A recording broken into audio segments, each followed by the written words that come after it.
Dinner just in time. Perfect. That's the first thing people are going to hear. And it was delicious. Good. I mean, you should have a delicious dinner, my friend. That's how life works. Oh boy, listen, I almost just accidentally deleted Cattletech. Ooh, that would have been bad. That would have been real bad. Holy shit. Talk about production mistakes. Yeah. I have no idea what Cattletech is, and at this point I'm too afraid to ask. So let me run you through it. And the only reason I'm doing it during intros is because Cattletech episode 1 is going to be releasing in the next 2 weeks or so. So Cattletech is this promise that Battletech gives us that there's these mechs, they're falling apart with lone warriors in them who lead roving packs of, like armsmen and an attempt to fight other, like, basically decrepit mechs to get their parts and salvage, a little bit of oil or coolant or fuel, whatever it takes, in this dystopian 80s nightmare future fantasy world. And in the end, Battletech was like, yep. And that happened, and now we play in the future of that future world, and we're never going to talk about that thing that's on all of the box art ever. We're going to sell you the promise of it, and we're going to tell you about how you can play this with the rules, and they're not tournament legal rules, and we're never going to put a novelization of it, and there's never going to be a video game about it, even though we've had literally like 12 video games. So Cattletech is an attempt to go back and say, hey, Battletech, remember this thing you forgot? Remember the original box art? This is that shit. And it's based around the fact that one of the worker mechs is called the Cattle Master. Okay, so that to me, because I played a little bit of like Mech Warrior, like just a little bit. Like there was a mod that I played a lot, and then they released that game that came out recently, the good one, where you had like a sandbox. Yeah. So I've only played a little bit, but what you just described sounds vastly more interesting than having armies or like having like giant wars or whatever. Like vastly more interesting. So AP, did you ever play the MechWarrior Dark Age miniature game? No. You're familiar with it? I not only have I not played it, you and NeoBuzzard and Sidious are the only ones I know that have any level of experience with it. When I ask people what's their favorite storyline, no one says the Jihad, and no one says, you know what I love? 3150, man. I love the Republic of the Sphere era. Tin Wolves, oh boy, that's my favorite faction. Woo! I mean, it was such a flop of a game. It came out, for those who don't know, when like things like HeroClix were first very popular. Yeah. Like, the miniatures that had rules and stuff on them. And the whole idea was it was all like agricultural mechs fighting, because without communication or transport, war machines couldn't get around. But there were in the game like a few actual mechs, and because it was like all bought in blind boosters, you didn't know what you were going to get. So you open a pack and go, oh my god, I got a Stinger. This is the best thing ever. When it's like one of the most useless mechs normally, but it's so much more above an agri-mech, or a... Look, man, I got a 25-ton mech with a medium laser. That yes. the opening lore books of Dark Ages had some of the best storylines that Battletech has ever had. The idea of like one mech leading a couple industrial mechs and like a bunch of tanks, and then battle armor infantry crawling out of a VTOL to drop on enemy mechs. That shit was incredible. And they were like, this is how all battle is, because battle mech manufacturing is out. We don't do that shit anymore. We are an enlightened society, a democratic, peaceful society, even though things are breaking apart. And then at some point, like maybe 10 or 15 books in, they were like, all right, well, here's 7 regiments of battle mechs fighting 3 regiments of battle mechs, and the 3 win. And I'm like, where the fuck did one guy with a battle mech on the whole planet go? They literally open with the phrase, just one planet, just one paladin. What the fuck? And by the end, they're like, the entirety of Clan Wolf, 2,000 battle mechs descend on the planet Terra. And I'm like, man, Ghost War, that was a long time ago, huh? That was a long time ago. Just one dude with a battle mech fighting for the whole planet. God damn, but Ghost War was really good. Ghost War. I don't know why they didn't have Michael Stackpole writing everything for them. I mean, look, he's not the best writer in the entire world, but at least you're not going to get Blood Avatar. That's all I'm saying. I was on the BattleTech subreddit today, and somebody had asked, like, you know, catching up from this era, like what happened, and there was a line in one of the posts that I remember that describes the Dark Ages perfectly, where it was like, anyone with a real battle mech spends the next 30 years laughing hysterically. Well, they were cool minis because they were BattleTech minis that were like the size of Warhammer Dreadnoughts, like, you know, like on 60mm bases. Sure. So sort of like, you know, like 3 inches tall. Yeah, they inches. need to be much bigger than, you know, a tiny little cattle master. The idea of, you know, Yeah, here we go. lumberjack mechs, man, they look so badass. Anyone with an actual mech is laughing for a solid week while picking infantry tanks, bikes, and chainsaw teeth out of their hair. That's courtesy of O'Trays on the r/BattleTech subreddit. Oh, man. Is there any stories? There has to be stories of like people losing like an actual mech in like a game of cards, or having it stolen Yes. when they were drunk or something like There's that. actually a short story. I haven't read it yet, but it's the history of one Grasshopper battle mech throughout like 100 years and all of its different owners. It's actually really cool. I So do tried the to do mechs that when have like AI or something? No. Like, do they have like okay? Well, it happened once in the it's in Necromo Rising, the canonical Halloween update. They put AIs in the battle mechs, and the AI goes insane and decides that it wants to destroy all humanity. And then there's that one possessed, or possibly possessed, like Marauder or whatever, You mean the Ghost Marauder? or like the Black Marauder or whatever it is. Like, Does the AI just get motion sick when it walks around? Like, So AI in BattleTech is all like banned research because it didn't go so well the first time. Did anybody here play like the heavy metal RPG or computer games? Yes, at all? heavy metal too.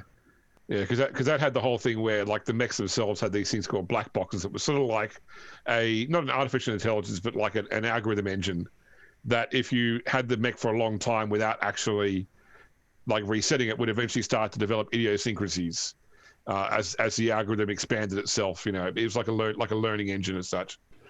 But That's how you get mech waifus. Yep. well, and then that's how you get Titanfall, man. Like Titanfall. Hey, Titanfall was really good. Oh man, Titanfall. Hanging out with Matt Mercer? That's your new best friend. Yeah. Well, and then Wait, Matt the Mercer mech was Matt Optimus Mercer? Prime, Yeah, bro. Matt Mercer was No, Matt Mercer was the pilot. Oh, Matt Mercer was the pilot. All I remember is hanging out with what was the name of the mech? It was like M2. Oh, BT something 7. every time something bad would happen, you'd just be like, BT or something like that, and then he'd have to like pick you up into a ball and throw your ass all the way across the map, and I'd be like, yeah, that's safe. Good job, buddy. There's no way I'll die from 100-mile-an-hour fastball of my body. well, when you can wall run and jetpack, yeah, you're fine. That's just physics, man. This is Apex Legend player over here. the acceleration is fine. It's the deceleration you're going to worry about. It's the sudden deceleration. I said that to somebody the other day. I was like, no, we'll land. We'll definitely land. Was it you, Pondo? For some reason, I feel like it was you. We were arguing about taking off versus landing, and I was like, oh, we'll land. We'll definitely land. And you were like, huh? And I was like, if there's one thing you do, you will always land at some point. Yeah, it was in 7 days. It was, Yeah, you're talking about how I think you like took someone out for a ride or something. No, you can't take him. But I was definitely coming down on that thing, and if you come down hard enough, you just bounce back up into the air a few times. Yeah, you're. What is it? The NTSB call it unintended navigation into terrain. You're talking about how you're having difficulty taking off, but you pretty much got. Yeah. No. See, that's the thing. The takeoffs are the difficult part. The landing is definitely going to happen. Yeah. Wow, we are so off topic. The topic being intros. All right, Dave, let's do You're your welcome. intro. I heard that you were going to come today half naked. I am half naked. I got my guns out, so that's wearing pants. half naked. Yeah. No, I'm wearing pants. I look the one unintended thing that I noticed, or that I'm feeling after getting a sleeve tattoo, is that my arm is really, really, really on fire. Like, it hurts so fucking much. Like, everything is bruised all up and down my arm, and it fucking sucks. So every opportunity that I can to avoid having any sort of cloth whatsoever against my skin, I'm going to have it. But when it's healed, it's going to be fucking awesome. But for the time being, it sucks. It really hurts. But shit's popping off for me. I mean, I don't know how to describe it. Like, we're doing good in work, and I'm having a good time, and the pregnancy is going real good, and yeah, man, I don't know what else to tell you. I'm coming up, Dave. I mean, let's be real, my entire life has been like that. So I have this saying called Traeger luck, which is literally just like, yeah, I mean, sure, when I go to the supermarket, I always end up in the line that's like got the trainee cashier in it or something like that, right? Like the super slow line. But I take those little blows because the big luck, that's the good shit. Like, let me tell you how good my luck is. So we're buying a house, like brand new house. Like, it's being built from scratch, basically. And we're buying a twin house, which is like, it's like a house that shares a wall with another house, essentially, right? So, originally we were going to get like a house that shares two walls, right? And it was just like in a straight line. But I was like, man, after seeing the backyard, I don't know. So we upgraded to this new house. But the floor plan on the second floor was kind of shitty. And they have an option when you're getting the house built, because it's like a project thing. You can spend a bit of extra money and have the floor plan modified. So we're like, all right, we'll end up doing that. It'll cost us like an extra 40 grand or something like that to get this floor plan modified or whatever. But then the house will be the way we want it. So we go in there, ready to slap down some chips. And then they pull out, they're like, oh, by the way, we changed the floor plan. Take a look. And it's like exactly the fucking floor plan that we wanted. So, it's like, yeah. When I say it's cool coming up me, it's just like, yeah, man. Like, that sort of shit just doesn't happen. Like, yeah. So I don't know. I'm feeling pretty good. So anyway, that's what's going on for me. So. Okay. Excited to play this game. Like, I don't get to play a lot of TTRPGs these days, so now I relish every opportunity I can. So I got to say, Dave, I saw a conversation you rolled the other day where you're talking about your favorite TTRPGs of all time, and I was very gratified to see that White Wolf's World of Darkness certainly was high on your list. And I know the rest of these Philistines, will probably poo-poo that game system, but I'm with you, Dave. Yeah, thank you. Like, I don't know anything basically, about it, bro. Basically, the problem that I have with White Wolf, the Vampire Masquerade or World of Darkness in general, is the same sort of problem I had with Warhammer 40K, which is a lot of that game is you have to know the Bible of the universe before you can really get into the minutiae of the game. But like, some of the splat books in World of Darkness make it very easy to be incorporated into that universe. Like, you can literally play like a fish out of water in every sense of the word and actually have a really good time doing it. And that system backs up like playing that type of character. So I mean, when I say like, at least old World of Darkness does it. I don't know about New World of Darkness. New World of Darkness I played a little bit of. It was a little too sped up for me, but yeah. The only thing I liked about New World of Darkness was they actually resonated all the systems. Like they tried to, it's like, look, Old World of Darkness is at least better than FFG's 40K systems in that the distinct systems play well together, although there are still some distinct differences. Whereas New World of Darkness, everybody had the exact same skill tree, because you literally started with a human base and then you applied a vampire or a werewolf or whatever template over the top. You know, that was that system wise was the only thing that New World had going for it. But well, they didn't bring over Geist, and there was another one that they didn't bring over to New World of Darkness as well. Like I really liked the Geist system that they had, and I really like was it Hunter? No, they had Hunter in New World of Darkness. Yeah. No, there was one that they didn't bring over as well. They didn't do Mummy. They didn't bring Mummy over to the New World. That's what they it was. They didn't bring Revenant over. A whole bunch of them. But Dave, for your benefit, so I think the chat can see it, or the stream can see it, but you can probably see on Zoom. This whole shelf here, all the way around the corner, and that's all Old World of Darkness. Oh my God, James! If you ever want to run a game, my dude, I would be into playing Old World Darkness. What I'm hearing is after season 3 of this game, we do an Old World of Darkness, like oldest World of Darkness, like 1851. We're in Bavaria. Hey, I've got Werewolf the Wild West if you want to do 1800 style.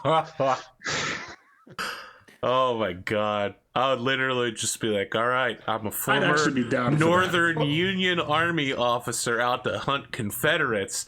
I get bit by a werewolf. Now I find out that they're Confederate vampires. Time to hunt them down. I wasn't a huge fan of like the massively overpowered supernaturals I had in World of Darkness. I preferred playing the slightly like human but slightly more powerful than human like a wizard supernaturals that they had. No, they had like God Touched and some other ones like that, which are like basically humans, but like they don't like go crazy when they see angels and shit, and they don't like I didn't know that gods and angels existed in that universe. Jesus. I mean, literally, yeah. I mean, if you really want to go wackadoo, we should play mage. No, I'm good. I don't want to go wackadoo. I've been very clear that all, like, if someone says I had an issue with a LARP, I immediately go, so it was Vampire the Masquerade, huh? Look, the LARP scene is like, so story time. When so a guy stood there for 5 hours and told a story. So when Paradox Interactive purchased White Wolf, because I knew like the CEO of Paradox for a long time before he's like over at Payday 2 now, the Starbury Studios, like he's moved on fully, but they purchased White Wolf, and for a while he was like acting CEO of White Wolf, and he was telling me that like one of the biggest avenues they have for making money was like running official LARPs for Vampire the Masquerade. And he said it was like some of the cringiest shit he's ever seen, but people pay so much money to be a part of, like just to like imagine like a scenario where you pay money and everyone's just like fully 100% like buying into that shit. Like that's what that, like he said that was like fucking a gold mine for like, that's why Vampire the Masquerade stuck around for so long and it's so pervasive these days as well. Because of the LARPing scene, not because of the tabletop stuff, but because of the LARPing stuff. And it was like, yeah, I can't imagine how much their business is suffering because of COVID. Like, I'm the one who suffers when people lie. I think we all suffer a little bit. Anywhere in the world where people laugh, Arthur just feels this horrible That would feeling. explain a lot, actually. The only LARPing that's acceptable is that actual martial art where people that they do it in Europe where people like actually like dress up in medieval like plate armor and beat the shit out of each other. Like SCA.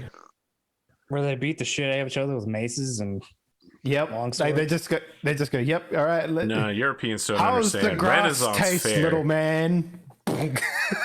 Shield bash him. I know exactly the clip that you're talking about. It's so great. Renaissance fairs, literally an American-only thing, which are crazy because most of the time they don't even take place during the Renaissance. No, hey, we have something here in the city called Winterfest every year, which is a medieval fair. In fact, they have to actually get an exemption to allow jousting because jousting's illegal in Australia, except for during Winterfest. I like how you're like, we have one Winterfest, and I'm like, man, there are fairgrounds all up and down Pennsylvania, like. You go late summer to the beginning of winter, you be eating turkey legs every single day. listening to people go whither for and why by and all sorts of crazy shit, playing a game of chess where you literally are like, hey, you pawn, G5, go. And turkey legs, holy shit! Like, yeah, I know exactly what you're talking about there, Arthur. Yeah, 'cause it's you gotta like- get that roasted dark meat turkey legs. Oh, yeah. that big. You the just big, walk big around son of with a it. bitch. You just walk around with that thing all day, keep gnawing on it, find a trash receptacle disguised as whatever you want, toss that thing in at the end, get another one in the other hand. Yeah, that's the only reason I ever went to a Renaissance fair was for those. No, fucking there's some legs. good stuff sometimes. Plus, you can find those nerdy ass Star Trek cosplayers wandering around trying to pretend like they're come down to the planet, chase them out the park. Oh my god, how many fucking Loki fucking dudes are gonna show up now? I don't know, but it's gonna be great. TSA agents just being like, hunting us a deviant. Variant. Variant, whatever. Dave's watching a very different version of Loki than Yeah. He It's a Googled Loki hentai business, you know. Look, deviant is well and truly in my lexicon at these days. Like big time. All right, Spoon, what do you got? That's hot. Doing pretty good. I just finished a very delicious dinner, all from the farmer's market this morning. It was pretty great. Glimo would be proud. Is what I have to say. I'm about a that. chef too, motherfucker. Jesus. Yeah, that's How true. are you gonna single out Glimo? The Because man puts Glimo's on always- like 3 or 4 seafood boils and like drizzling olive oil, and you guys are like, Glimo's the only chef I know, man. Hey, I'm gonna piss off James right now. I'm a chef too of a Thermomix. Wow. Get the fuck out. Yeah, you're right. conversation You're right, in James. That's Cyberpunk. exactly right. He's that guy you walk next to and goes, hot enough for ya? Dave is a real life NPC. Oh fuck you! God damn it, man. I've lived more lives than you could possibly imagine, and you're here calling me an NPC. Okay, Oh, Mr. my God. Reincarnator. Oh man. Yeah. So. Oh god. Well, I don't even know what I was going to say now. Food. It was food based. Yeah, food. Yeah. So pork chops, lamb chops, and some baked vegetables. So it was pretty delicious. You know what you should have gotten in there? These nuts! In all seriousness, no, pine nuts would have gone pretty well with that. Yeah. Arthur Williker Perkins, professional It's not my middle producer, name. ladies and gentlemen. That's not my middle name. I How like old to is believe it Vine? is. When did Vine go out? Oh, Vine went out like 6 or 2008. 7 years ago. Long time ago. That's what I say. That meme. Never mind. ProZD absorbed all of his dying Got power. him. Yeah, he did. He really did. And now YouTube is like, you know what would be great, guys, if we did 30-second videos. And everyone's like, what if that was just Vine? And YouTube's like, Vine? Who's that? Oh, you mean the clipping thing? Oh my god. Yeah, that's they're pushing like $200 million shorts. into that shit to get big time. You know why? YouTubers. Because fucking PewDiePie keeps asking for it. That's why. Wow, PewDiePie. Oh boy. Just like Ninja, some of my top views right there. Yeah. I watched one Summit 1G video, and now my whole timeline is just Summit 1G faces going, Oh, my favorite Summit one is 1G reacts. And I'm just like, I'm gonna call him when 9/11 happens the second time. That's My who I favorite need one on is when 9/11. it's- I need to know Summit 1G's opinion, and until then, I don't need to hear about him. my favorite one is when those third party YouTube accounts like are faster at making the reaction videos Oh, than clip the video actual clippers? accounts. Yeah. Oh my god. Those guys are trying to get hired as editors. Yeah. Oh man, Offline Good TV times. has a bunch of them that include the name of 2 different people they're shipping together, like Corpse Kuno. Oh man, they've got like a flock of like 100 people who follow them and just make clips of shit. Yeah. Yeah. All right, let's hop back to you. Sure. Just trying to stay alive in this Solaris Knights episode drought until next week. Episode drought. You got 2 fucking episodes Yeah, this week, and they were great. And now they were great. They were great. I literally put on the performance of my fucking life. I had to pretend to be an entirely different person who, honestly, I find super offensive. Arthur, you can't watch something a second time. You know what I mean? Like you only get you only get the first experience once. Okay. Okay. You know what I mean? I could hit you with a hammer. You could go watch it again. I'm gonna be honest with you, cartoon Arthur. style. Never watched a single Solaris Nights, but I'm pretty sure I know. I'm pretty sure I know everything that's happened in it because it's all you motherfuckers ever talk about when we get together. So name one thing that's happened. there's a guy with a cowboy hat that keeps winning. No, that's totally wrong. You're thinking of a time of Total Warfare. That's absolutely wrong. No, he's talking about when Amos was winning in the playtest, and he basically hasn't won since then. He's won a couple of times. He wins. So he wins the matches that keep him where he's at, and then loses everything else. I guess that's all that really matters, though. Yeah. I mean that. Yeah. So I got the Oath of Indosteel. I mean, it's not gonna be the finale tomorrow, but we are. Well, hey, I don't know. You could be. Yeah. What if all 3 of them just get sniped? Just 12s across the board. James and Rad could just show up and straight out of Compton, run man. over all of us. Clap those fools. Easy clap. One of their names is Eric, so it's a high possibility. Gauss rifle to the cockpit, first round. There's no Gauss rifles on this battlefield. There could be AC-20. There could be, except that it's 30-29, so there aren't. Yeah, you go. There's an imp on this battlefield, my friend. Yeah, okay. But it doesn't have a Gauss rifle. Yeah, that's true. I mean, suddenly you just pull out a Royal Highlander. I'm pretty sure I heard Brad mention about an SLGF Royal Mech, maybe. Yeah, no, he's gonna bring in a Galahad.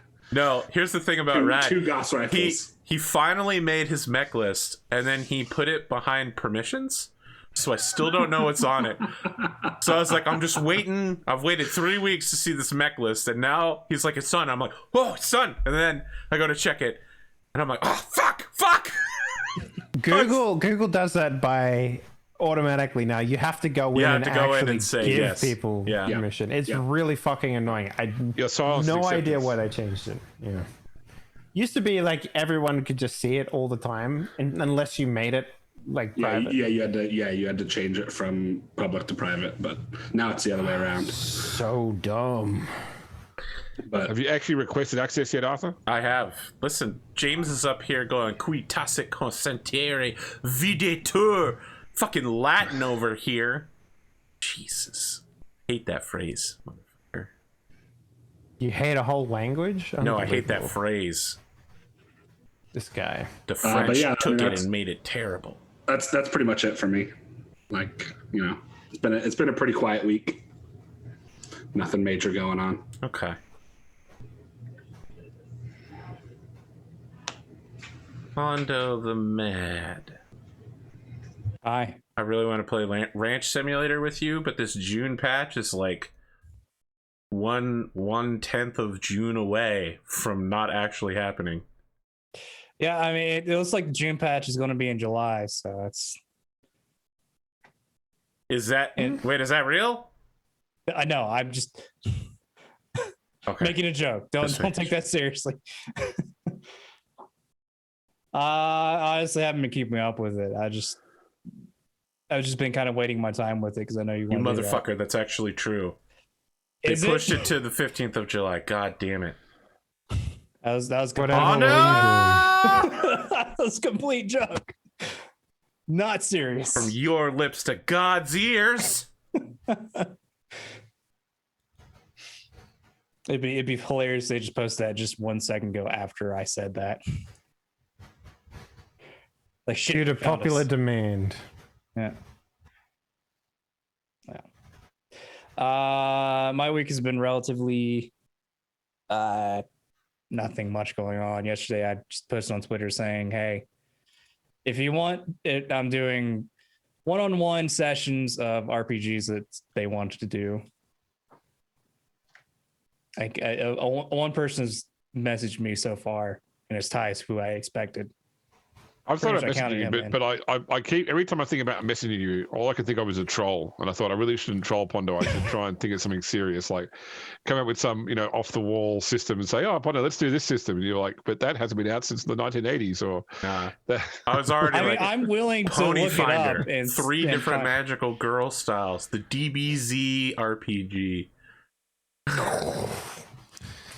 Jesus. Look at this motherfucker over here. So this is a question for you. So this is an old RPG question, because today's show is called Metamorphosis. Is anybody here familiar with Metamorphosis Alpha? Nope. I have heard of it, but I have never played it. Okay. Yeah. I've not played it. Metamorphosis Alpha was the second RPG produced by TSR after Dungeons and Dragons, and it was a sci-fi RPG that followed the D&D rules, but it was later re-released as Gamma World, but it was called Metamorphosis Alpha originally in 1976. One-on-one paranoia with Pondo the Mad. Actually, one of my paranoia would be pretty good, I gotta say. But Pondo is the computer. Imagine the sick shit his brain's gonna get up to in torturing people. Yeah, make it Guys, sound like, you know what? I'd like to go cooler. see my wife. Pondo's just like, no! Free computer, but why? No! Get back to work. Yeah, no, I'm literally opening up to where people can just be like, "Hey, here's the system, but can I try it?" I'm like, "Sure." So you're saying that if people would like to do this, viewers that are watching this on YouTube or perhaps even live on Twitch right now, they can go to Twitter at Pondo the Mad and message you to get a one-on-one session free of charge, playing any system that they want? Pretty much. You see what I did there with my voice, where it got higher and higher pitched at the end? I've been reading some advertising stuff. With exception, the what is it? The thirsty lesbian. Thirsty Sword lesbians. Thirsty sword lesbian. Why are you gonna disclude? Listen, there are a lot of fucking systems you should disclude. Why are you gonna single that one out, man? The thing is, You should just say no 18 plus content. No, you could have just said no thirsty ass shit content. You know, I was say it's like no thirsty ass waifu shit bullshit. Could have easily cut. Why are you gonna? That's the only one I know. Apologize so to thirsty sword lesbians. Just far. apologize. I do too. I'm sorry. Yeah. I should say. Someone no clip this thirsty. and send it to him on Twitter. Let him know I got their back. So since somebody mentioned Paranoia, one of my all-time favorite RPG supplements was something for Paranoia, which was a bunch of forms. You could buy forms to fill out, which were all done in triplicate with carbon paper. So, and it was just a pack of different forms. Oh, James. How do you James, have James, this James. stuff? So someone got paid to make to that. write that. Yeah. I have so many questions. I just keep seeing James pull out this stuff. You never see Paranoia played straight, and honestly, I want to do it at some point. Every single time, people are just like, it's a one-shot where you just betray each other and chaos happens. I'd actually like to see one where it's like, all right, your secret society, you have to complete that mission. Like, you actually have to do that thing. That'd be great. It's just, I think it'd be difficult to find the people who do that.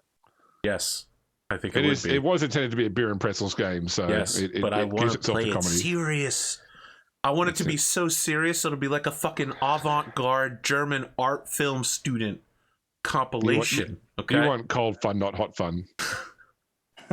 I want an X-ray cold, man. I want that shit to be traveling through space forever at a super slow speed. What was that other thing that you're also wanting to do, like a really serious big thing of? It was like any horror thing ever. What about Fiasco? We did Fiasco. We did Fiasco isn't horror specifically. No, Fiasco the one we did was y'all fucked up. Yeah, but I spent the whole time memeing and ruining everything. I was literally like, guess what? Yeah. Your mother shows up. Here's the thing. Arthur says that he wants these serious games, but I think the person who would torpedo those the most is Arthur himself. I would point out that we played several horror one-shots through, what were they called? Like View Scream? And they were actually pretty dark and pretty dire, and I didn't meme except during intros and outros. So don't even say that shit, man. Fiasco is not meant to be a horror game. It's meant to be you are viewers looking in on a world that you're fucking up. Yeah. It's meant to be the Coen brothers, basically, in a role-playing game. Sure. Yeah. Well, it's just the weird thing was that everybody had like a terrible time. Like everybody ended badly except for Cotton. She got like That's how it like, always as happens, close though. to perfect as you can. One person hoards all those motherfucking white dice. I don't think she really Look, hoarded it. It just happened by accident. I've been jonesing for a post-apocalyptic serious game, like whether it's with or without zombies, you know. But Oh, keep that in mind. Well, you got a system in mind, like Apocalypse World? Apocalypse World 2nd Edition. What's that zombie game that people all use? flesh must be eaten. No, the one that's there's one that basically came out like recently. 100% dice math. You Outbreak? make yourself as a Outbreak Undead. Yeah. Yeah. I hate that game, but I would run it for you. I don't get the whole interest in playing yourself in an RPG. Like they had that whole Fantasy Flight did that whole End of the World series where you're I supposed like to be the playing End of the yourself. World series. Look, I'm fine with the series. Just I'm not on board with the concept of making yourself. I mean, it seems counterintuitive to role playing in the first I've told place. this story before, but I'll tell it again for you, James. Did you know that the End of the World Zombie Apocalypse version is one of 2 streams that were completely deleted off the internet by me? Oh, there you go. Yeah. So it's actually how Edge of the Empires came around. I was playing it with Dave. I played myself. And I was like, all right, I'm bringing you all to a hotel in New Jersey that I know. Here's a map of the hotel and everything, and et cetera, et cetera. And then at the very beginning, I die. I get eaten by a zombie and turn into a zombie. And everyone hated the system so much that I had to move to the next game in line instead of play it for the next 4 weeks. That system, Edge of the Empires. Yeah. Well, I would definitely love to run a Twilight game at some point. Now, when you say Twilight, you're not referring to like what Stephanie Meyer Twilight? No sparkly vampires. Okay. Twilight, as I mentioned before, is like it's like Red Dawn, the RPG.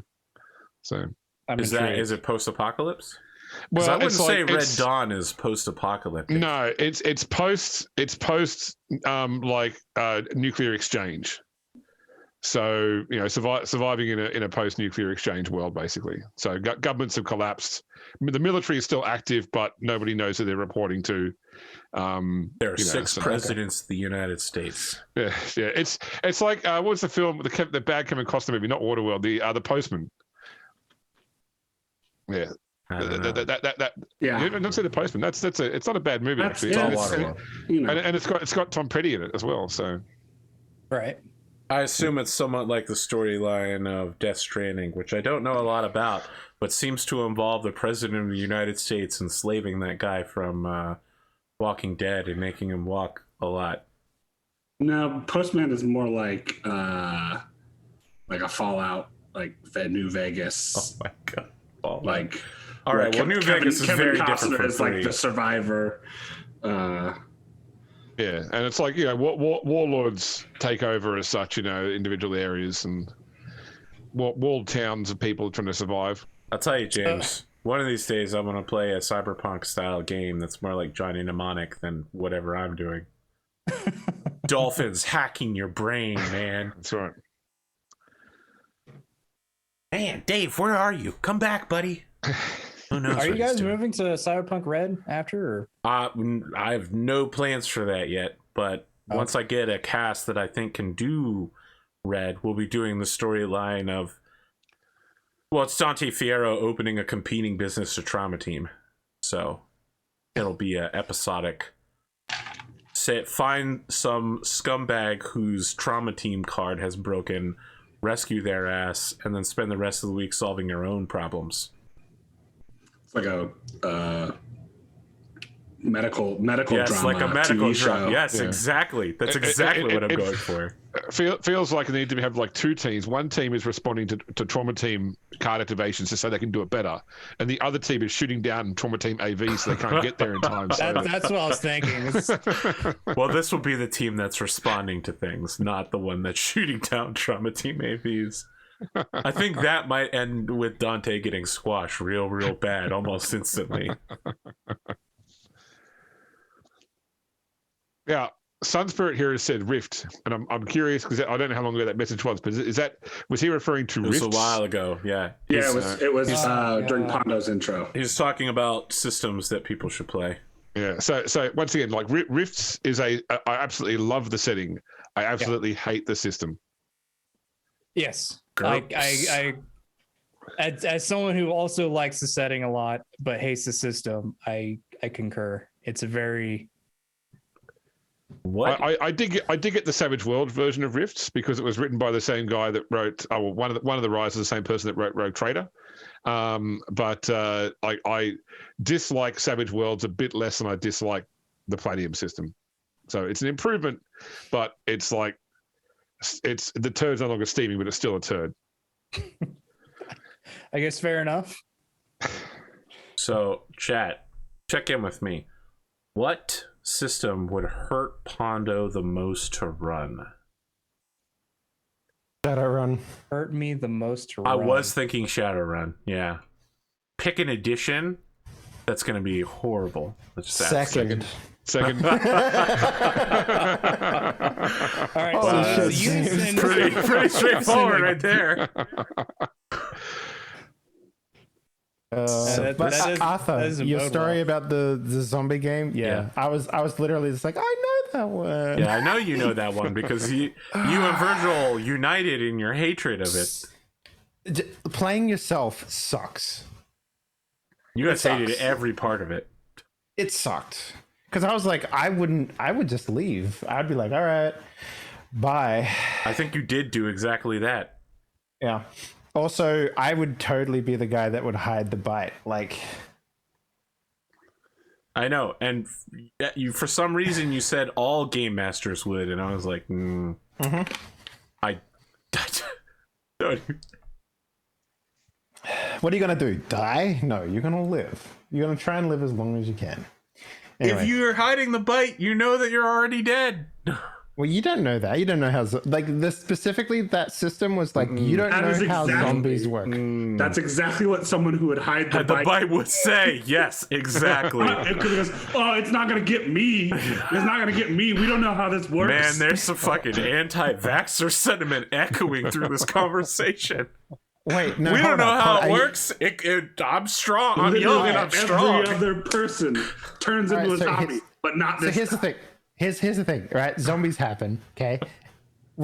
I get bit, and everyone's like, all right, we have to kill him. And I'm like, hold up a minute. Are you telling me all of the movies you watch is now informing the science behind what just happened just now? No, I mean, so if there's a zombie apocalypse, Yeah. we have all probably seen people get bit and turn into zombies. Yeah, unless you're and in literally but hold the up. initial wave, we're Right. pretty This sure how it game- works. This game was literally the initial wave. I remember it was literally zombies just It is. started happening. It starts on right the now. first day of it. So that's what I'm saying. Like that's what this system was, and that's why it sucked. You've got some leeway then. Yeah, that's why it sucked because everyone would just be like, "Bro, hold up."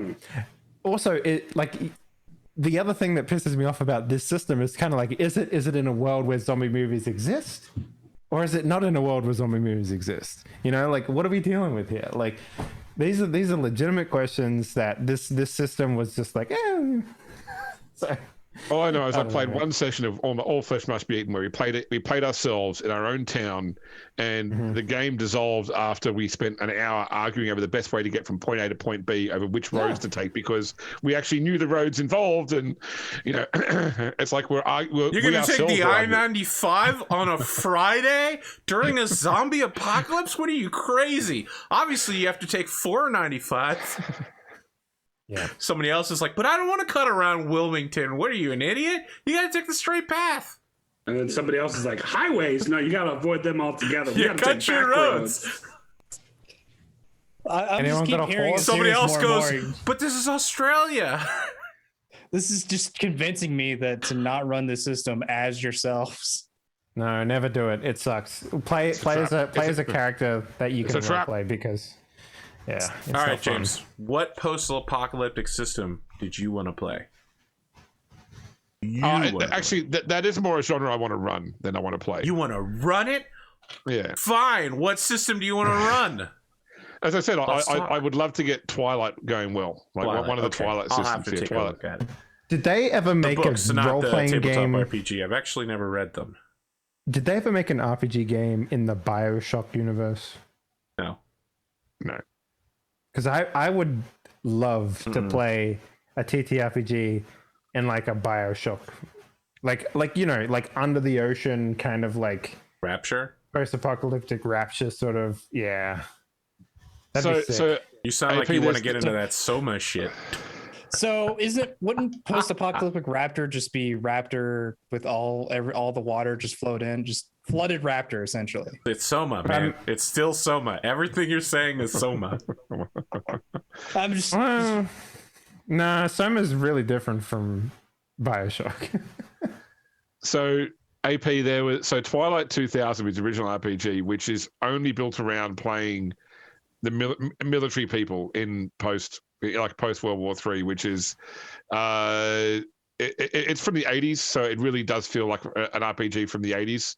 Twilight 2013 was the GDW version, which is more about making whatever person you want to make in a post-apocalyptic world, with quite a nice life path system. The new Twilight that's just come out, which is Twilight 2000, is supposed to be the original Twilight 2000 updated for the modern era, except that it's still built around World War III happening in the early 90s. So it excludes a lot of technology that's happened since then. And once again, it's all around soldiers. So it's all like, your character class is your MOS. I definitely liked the middle one, the GDW version, a lot more, because it's got a lot more sort of ability to play just normal people surviving. You can still play soldiers, obviously, as well. So what's it called? Twilight 2013. All right, I'm going to look it up. Because I found the GDW Twilight 2000. So Twilight 2013. It's on DriveThru RPG. Yep, that's where I'm at. All right, James, I'm adding that to my cart right now. We'll talk. Do I have enough BattleTech money to cover this? Hey, man, BattleTech people love buying rule books, man. The answer to that question is yes. If not, make more Solaris Knights. You can't make much more than I'm already doing, man. We got a guy over here that's going, but you only did 2 episodes this week. And I'm like, motherfucker, I did 2 episodes this week. All right. 2 words for you, Arthur. Yeah. Paywall. Oh, James. For the first 20 minutes is free. I wanted to vomit and take a poop at the same time when you said that. You disgust me in every way. Are you a real AP gamer? Sign up now and get instant access to the rest of my VODs, homie. I literally have delayed Oath of Endosteel, and I still feel kind of scummy about that. Yep. All right, it's a good thing there's not BattleTech money, or else you would have to hit your OnlyFans money. I'm not doing OnlyFans ever, bro. OnlyFans is actually moving away from pornography because they want the advertising money. So yeah, they're doing the same thing Patreon did. They're the new Patreon. Bitch, I still whip Patreon hard. What the fuck does that mean? Yeah, I still get money from them. That's what that means. Sure. James, just fucking do whatever you're gonna do, bro. So I gotta the llama's ass. Wow. Oh, Jesus Christ. Oh my God. No, I grew up. I don't want to be here anymore. Thanks for that, Arthur. That was gold. Yeah, so after my complaints about trying to install Mass Effect 2 the other day, I finally got it installed, and I played through the opening. I noticed because the Legendary Edition has all the DLC, and because Mass Effect 1 was never originally on the PlayStation, so when Mass Effect 2 came out, there was the interactive comic you could play. So before you started Mass Effect 2, you could play through the comic to make the key decisions about, like, did I let the Rachni Queen go or not? Did Ashley or Cade die, etc. And in the Legendary Edition, even if you play through Mass Effect 1, you can still watch the interactive comic in between like the first scene of the Normandy and when you wake up in the Cerebus installation. So I did that. So I played through the Normandy. I watched the comic. I played through the opening bit up until you meet the elusive man. So that's probably a good, like, 2 hours, maybe not, like maybe 90 minutes to play, because the comic itself goes for like a good half an hour or so. And then none of the cutscenes there are skippable either. And I went to save the game, and it just sat there saying saving and doing nothing. And I looked up online, and apparently this is a not uncommon problem with Mass Effect 2 Legendary Edition, where it has an issue with the save file.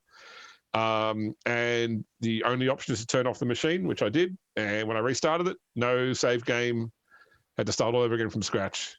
So, yep, another annoyance around Legendary Edition. But I did manage to get through that stuff again. I didn't watch the comic the second time around, but I have now passed that point, and I'm well into Mass Effect 2 Legendary Edition. On top of that, I have almost finished the last class story of the Old Republic. So I'm on Act 3 with the final of the 8 classes, which will then get me the legendary player benefit. So I get like a little embellishment around my name that everyone can see, which, you know, a lot of people have got now, so it's not really an achievement. But it's only taken me 10 years to finish every class story that the game had. That's about it. Sydney's in lockdown now. They had like a soft lockdown earlier this week, and then there was still like 22 cases yesterday. So they've now put the whole city into a hard lockdown for 2 weeks. So we had to like a rush out to the shops yesterday to buy groceries, and now I can't leave the house. How many knife fights did you get in for toilet paper? People got a whiff of lockdown earlier in the week, so toilet paper was sold out days ago. But I've had to cancel. I had to cancel going to see Black Widow. It's this 2 weeks of school holidays. So wait, Black Widow's out since it comes out on the 8th. Oh shit. Okay.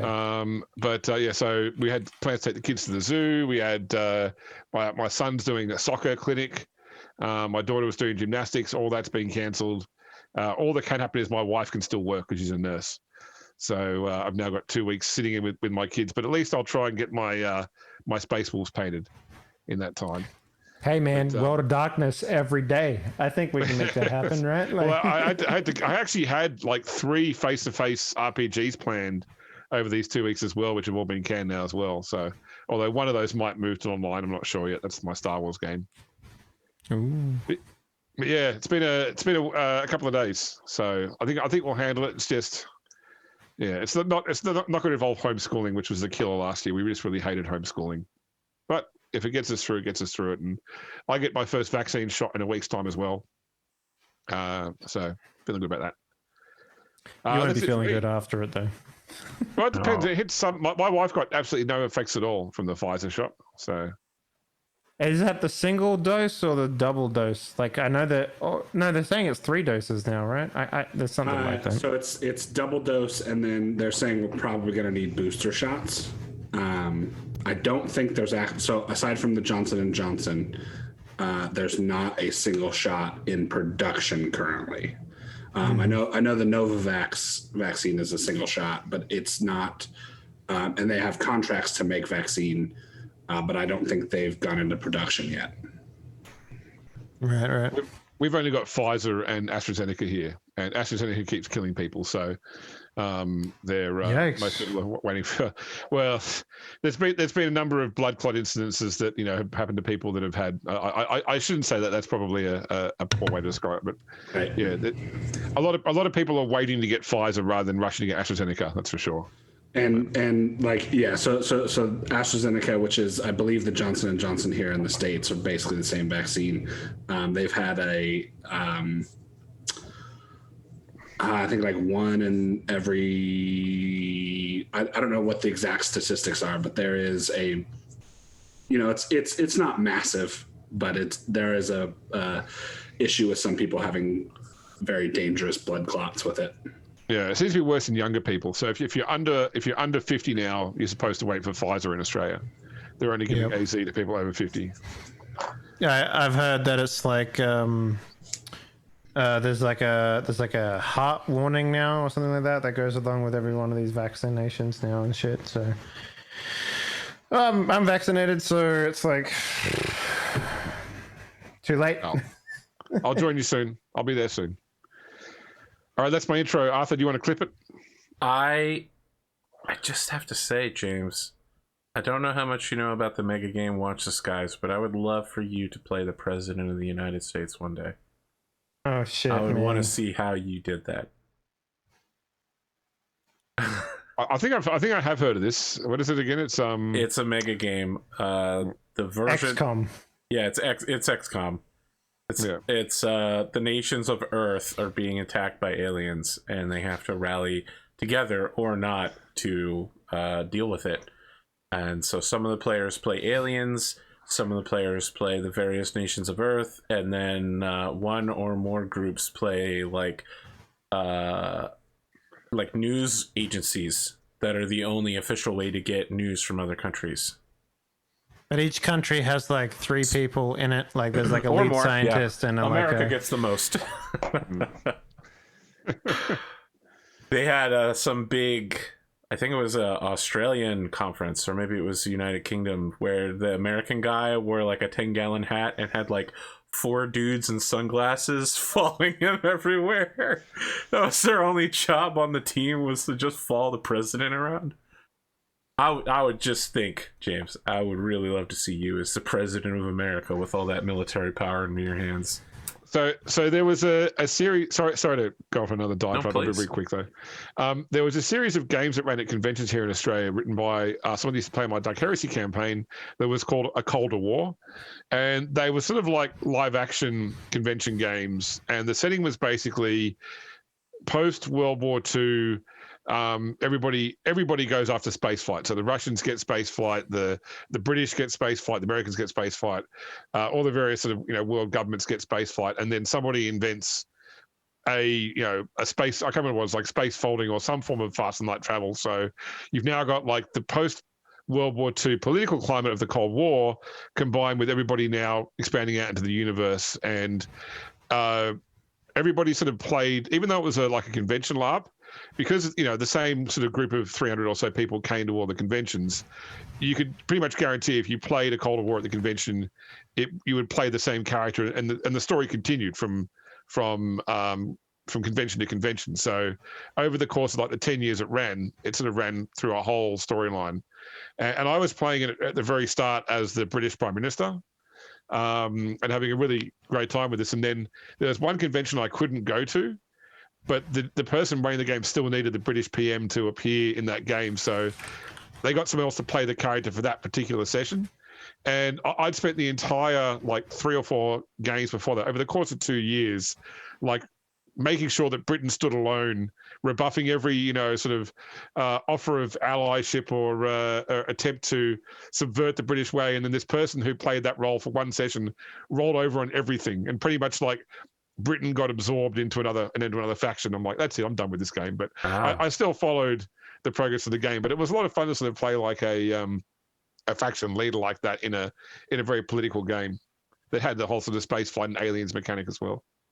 There's so when I went to Gen Con, there was these guys put on this game called National Secure Decision Making. It was in SDM, and it was basically like you get into it, and these so you sign up for this game, show up, and they hand you like a card that will say, like depending on the scenario, it will give you like a faction block within a government. And so they had one, and like these, I think it was like a 70-person game. And it was in like somebody was, so there was a Pakistan block, there was a India block, and there was like a Russian block. But it was a near future, and it was the storyline that they did was the creation of Khan from Star Trek. Like Khan was in the game but nobody knew that this was the Star Trek Khan, like his, like the very first iteration of him. But it was really interesting, and it's put on by a bunch of like professors at and like former military intelligence guys that like teach about political situations and like decision making for that sort of thing. So it's a very neat like kind of simulationist style game. Nice. Okay. There are a bunch of mega games I have sitting around waiting for me to go to an actual convention sometime. I really believe we could do Watch the Skies online, though. It would be amazing. Just looking forward to President James. 2025. President Grimdark. I got your time for you, bro. Let's go ahead. All right. Okay, so previously on Rogue Trader, the Tide of Iron. Arthur, could I get you to flick over to show the audience what you're seeing in Roll20, please? Just so I can. It's going to be a visual thing. All right, we can make this happen. One moment. All right, you tell me if I'm zoomed in enough or not enough. I can't see it, but just I want the whole map. We want the whole map of okay, gotta zoom out. The Calixis sector. No worries. All right, go ahead. All right, so previously on Zephyrus Secundus, the crew collected a new captain for the recently recovered Eternal Praetorian, Dominique Armelin. Nero met with Queen Lecmira III, and a deal was struck for him to father her child in exchange for a barony on the mining world. On Iacanthos, the crew visited the Abbey of the Dawn, learning more about the sororitas orders there. They followed a lead on Pierre's sister to the abandoned outpost of Stern Hope, where they encountered an apparition of a 1,000-sun sorcerer that warned them of the machinations of the marionette. On Scintilla, the crew managed to find their way to the Bastion Serpentis, the hidden Inquisition base on the moon of Lachesis. There they met with Lord Inquisitor Anton Zerb of the Tyrantine Cabal, who inducted Pierre into their ranks of his retinue. In the Lathe Worlds, the crew arranged a collection of the Tide of Iron, an ancient war machine required in the Spinwood Front, not before revealing that the heresy of a group of tech priests that had stolen a crucial component from the Stormlord. On Quaddus, the crew met with the enigmatic Spider Bride, who claimed to be a servant of the Harlock line, and by extension Pierre. They explored the Hall of Clocks which had been built by the Harlocks, and there encountered the Widower, one of the demons bound into service by the Rogue Trader line. On Sard 2, the crew went to recover the Gilded Throne after an arrangement with Inquisitor Zerb. They found the ship completely empty, the crew having been consumed by a virus torpedo. On Feng's World, the crew collected Wulfric Nostromo from the Navigator House of Nostromo, thus gathering one of the 3 components required to find and unlock the Blind Tesseract. While on the world, they had an encounter with the mysterious Murder Room, which followed them back aboard the Hand of Calixis. On Abandoned Hope, the crew met with Canoness Kalia of the Order of the Bloody Rose and learned more about the mysterious purposes of the Sororitas Preceptory on the Forbidden World. While there, Dawn recruited a squad of Sisters Repentia into the service of the Hand, and they were never heard from again. What?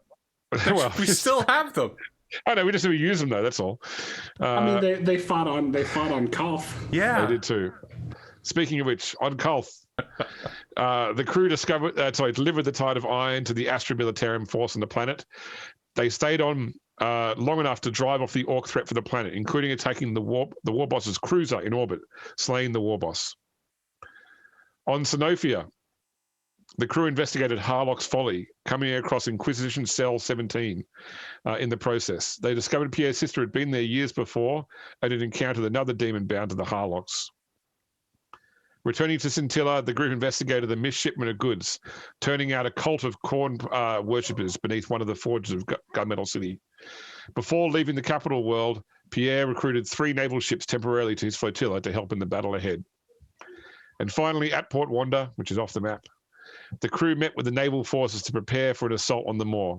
However, investigations turned up the fact that Chaos forces had infiltrated Port Wanda. The Chaos fleet emerged from the warp and attacked. On Port Wanda itself, the crew was able to track down and slay the Iron Warrior's warpsmith in charge of the fleet, creating an opportunity to win the battle. Thought for the day: a wise man learns from the death of others. So,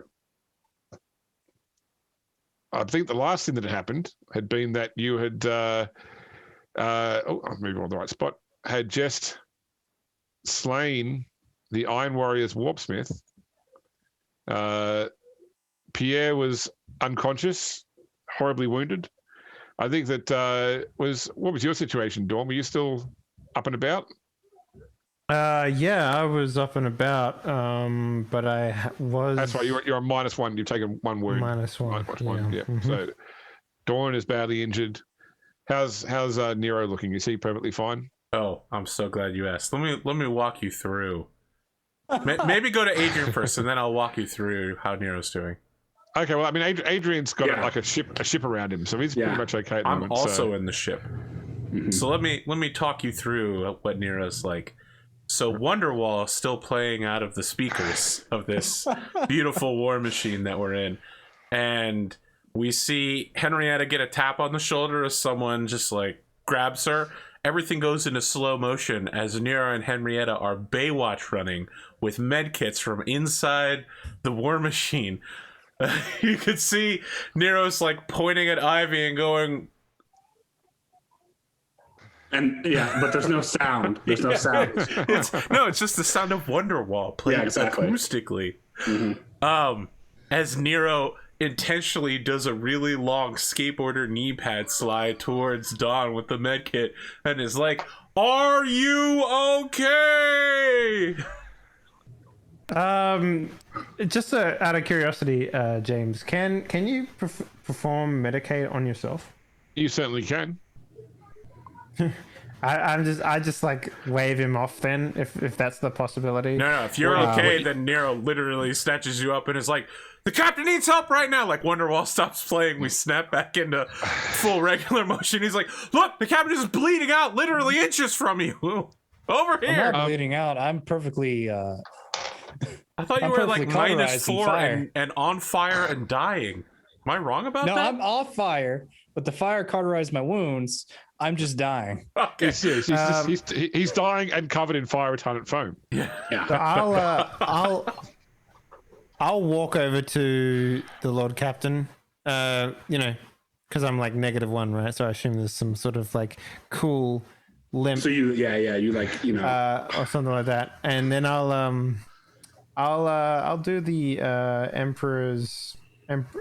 Wait, no, it's not called Emperor Protect. It's called Divine Administration. That's the one. So that is one thing you cannot you cannot divinely minister yourself. You can heal yourself, but you can't use that divine administration on yourself. Okay, that's fine. I will do that on the Lord Captain then. Okay.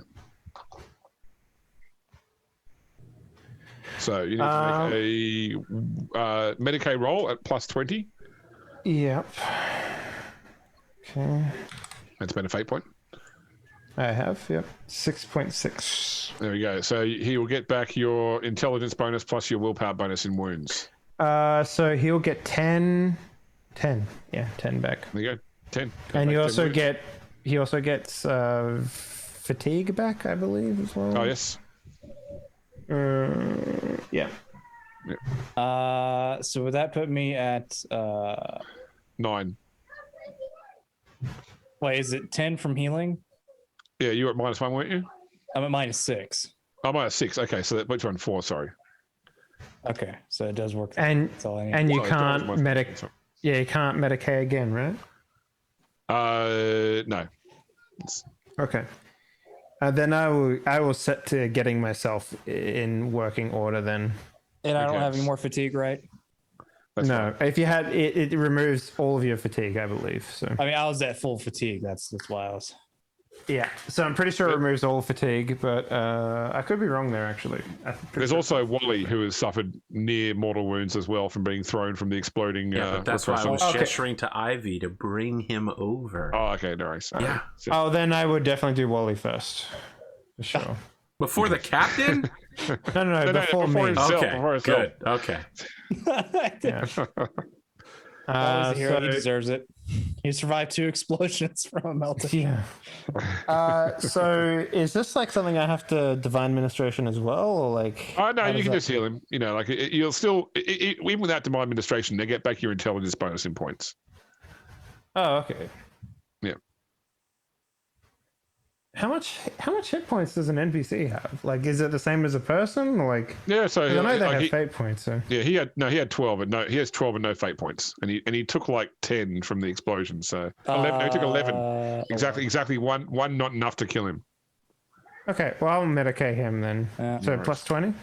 Yeah. He lucked out. Okay, 2.5. cool. So he'll get 5 back then. Yeah, so he'll survive. He'll have some like permanent burns. So, so one thing I'll say it to you now, so you can think about it during the show as well, Belay. But I'm giving everybody a fate point at the conclusion of this this season. However, I have set a cap of 5 fate points, which I believe is Nero and Dawn. So, what I want you to think about is. What I would like you to think about is I would like you to think of an NPC you would like to give a fate point to. Okay, boom. So I'm done. So consider that NPCs can with a fate point can get Emperor's Wrath and survive certain death. Does Cade already have a fate point? No. Good. Cade has a fate point now. Do you remember that number 2 would be the frog? Do you remember that? Say... not the person with the frog, just the frog. Just the frog itself. Yeah. Sorry, ratio, Dave. man. Do I remember? Do you remember that Space Marine that I like convinced was to do something completely different against his like there was like Space Marine that I like healed or something, and he was like, "Oh, I guess I wasn't supposed to die here at this." Yeah, that was the librarian at the end of the last season. Yeah. Oh no, it wasn't librarian. It was the one you bought one back from the dead. Yeah, something which like was, that. Sorry. Yeah, the ones that was unfaded. It was the captain. It was the Silver Skull's captain. Was it that she brought her back, or that she took the hit for the captain? No, she actually brought him back to life. That's interesting. Yeah. I'll give it to him. Yep. Okay. Make him even more of a he's a fucking Space badass. Marine. He's gotta already have one. No. The librarian did. Well, librarians full of motherfucking shit. So all that means is James has to bring this guy back into the Exactly. That was also what I was just about to say. James. Well, now you just summed up a whole okay. chapter of Silver Skulls for us to follow around. So somewhere in the Eternal Praetorian, a frog sitting on someone's shoulder, a little tear appears in the corner of its black eye as it goes more aligned. After all that work in the last episode. Yeah, right. So how do I medicate myself? Is it do I get a negative or something? Or? It's 10 less, so you're at plus 10, not plus 20. Roger that. Look, I made that frog famous on the internet. Okay. Okay, so you'll get back your intelligence bonus and wounds. So what is the point of getting like a better roll on a Medicaid roll? Like nothing other than the fact that you can then also heal fatigue with it, which recover your any fatigue. Okay, so I'll recover fatigue as well. Yep. Okay, all right. So I have -1, so that put me at 4 then. Yes. Okay. I'm gonna guess Pendergrass has fate. She's not here. She went off to do others. She went off to get her. Also, Pendergrass as far as fate points, giving a fate point. I don't think she does. I need to go check that one. I need to go pull out that sheet. You don't get one to give though, Pondo. Yeah, because Pondo. Because you need to max yours out at 5. Yeah, we're not. That's right. Max, You're not in the cool kid club. Never mind, not a cool kid. You're not on the front lines like myself and Arthur. So I wish I wasn't on the front lines, man. I want one whole line between me and the enemy in every direction. What are you talking about? My front lines don't exist. They just come straight to me now. You were literally like, I'm gonna fight a Terminator with pistols. You made that front line happen. As far as I'm concerned, I have no other choice, so I have to be up there. The Orc Captain came straight to me. Sure, I can buy that one because I saw it happen. So what's happening in the here and now is that Nero's getting like the thermal blanket from the med pack and like wrapping Pierre with it. As Dawn is healing everybody, he's like, come on, Captain, we have to go. Think of how incredible it's going to be if you were to get back on the Hand of Calixis and then also win the space battle at the same time after having won the station. James, are the station's guns still firing? No. Okay. So at this point, Pierre's comm is going off as well. It appears to be coming from a Voxlink from space. Okay, just a random Voxlink. Well, you don't have there's no caller ID, but it's not from on board the station. It's not from the Hand. Okay, I guess Pierre will answer it. Okay. It's the Vox operator of the Griffin. Stand by for Lord Admiral Horn, and then you hear, well, he gets shoved out of the way, and you hear Horn's voice. Cowles, what's the situation there? The guns have stopped. We have found and eliminated the source of the person who the leader of the siege, a warp smith. He had some sort of technovirus that was able for him to take control of the ship's systems. This the smaller vessels are withdrawing, but this battle barge is piloting a collision course towards the station. We should stop that as much as possible. We're giving it all we've got there. If you can get the guns firing back at it, though, your void shields are down. If it hits the station, you don't want to know what'll happen. See if you can either get the shields back online or get the guns firing, but we've got to stop this thing before it hits the station or we lose Port Wanda. He cuts the comm. Okay. Alternatively, we could leave. Just put on your helmet. That wouldn't make us fine. the hero. We need to get Ivy to the Mechanicum as soon as possible. That or the... I would assume the bridge, but I did blow up the bridge elevator. Yes. It seemed like a good idea at the time. Ivy looks up from helping sort of like, wrap another blanket around Wally. If everything's been routed here, I can probably try and route the controls or something nearby. I mean, that you blew up that console, but all the systems are still routed this deck. Ivy, whatever you can do at the moment, just do it. Thank you for putting me off fire. That's very grateful. All right. I'm going to comms Adrian. Adrian, is there a sensor system in that thing? Yes, it's not exactly capital vessel grade, but sure, make it work better. I'll do what I can. This is now the command post for the entire station. Okay. Right. James, I have a quick question. Yes. I just purchased expert level strength. And my strength on my sheet says 80 now. That seems really high. Is that right? Do you still have the bonuses from your frenzy on? No, I don't. I'm just not applying them anymore to my attribute score. So Okay. What about your power armor bonus? no, I'm not applying that as well. So basically, whenever I do strength damage, I have to just add 2 to it. That's just easier than me trying to remember to remove strength. So, but I might have made a mistake at some point, or maybe left it up or something like that. So I'm just wondering because that 80 seems really high for an attribute. Like, it does seem high. We can work it out. Like, we don't need to work it out right now. okay. Because I have got your original character build with no XP. So look, it's possible to get to 80 if you're starting strength of 60, which is not impossible. It's hard to get to. But if you've got it was definitely high. Yeah, I do remember strength being like one of the highest ones I had. So, so that would be an extra 20 points. So that makes sense. All right, okay, that's fine. Yeah. Okay, just checking. So as Ivy goes to work on the console, she does also put out to Pierre that the fire retardant foam she used is carcinogenic. So maybe have a shower and get checked out at some point in the future. Okay. Wally's alive, right? Like, can we prop him up against something and give him a gun? Yes, he will definitely survive. Okay, so I'm gonna put Wally in whatever room that she's working in, and this is like a bazaar, right? It's like a marketplace.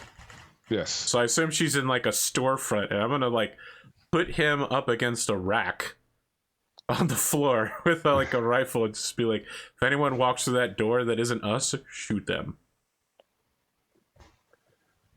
So Dawn, Dave, you're starting strength is 40. So the highest you're going to get to, would be 60 with raises plus whatever bonus you get from power armor and. Okay, so maybe I was on there then. All right, so I'll put that to 60. Yeah. So that means my strength would be 80 with the highest thing. Okay. Mm-hmm. Yep, that's it. Cool. So we can do an order after the game when we've got like the time between seasons. No worries. Yeah. Mm-hmm. Okay. So Ivy works away. She goes to like one of the shops and after a few minutes calls Nero over. She's basically converted like a cash register into like the display screen into like the gunnery sights for the for the guns. And it's like, okay. Oh my god, are like, we getting like ASCII art here or something? It's a proper like high definition display, but it's more a case of you haven't got a joystick to control the guns with. You're using like the keys. No, we're gonna go Men in Black to... style. A PlayStation controller is gonna pop out of the cash register. The difference between you and me is I make this look good. And like the whole view screen is filled with the front prow of this chaos ship, which is slowly getting larger. As you can see, like onboard fires and other weapons fire hitting it in the side, but it seems to stubbornly refuse to die. All right, I just look at Ivy and I go, look, even if I start shooting at this thing, wait, I haven't done my Nero voice in like 3 episodes. Okay. I don't even remember what I sound like anymore. Not Ivy, Pakistani. even if I start shooting at this thing now, isn't kinetic energy just going to carry it into us anyway? Not if we destroy the warp core or the plasma drive. That's on the opposite side of the ship, though, right? Well, there's a lot of ship to get through, but we could abandon the station, but then we lose the station. I think Pierre's like trying to vox the general and everybody else on like the Hand of Calixis, all his people. Yep. It's like, hey, General, from what I hear, we should target the plasma drives to stop it from moving. He's an admiral, sir.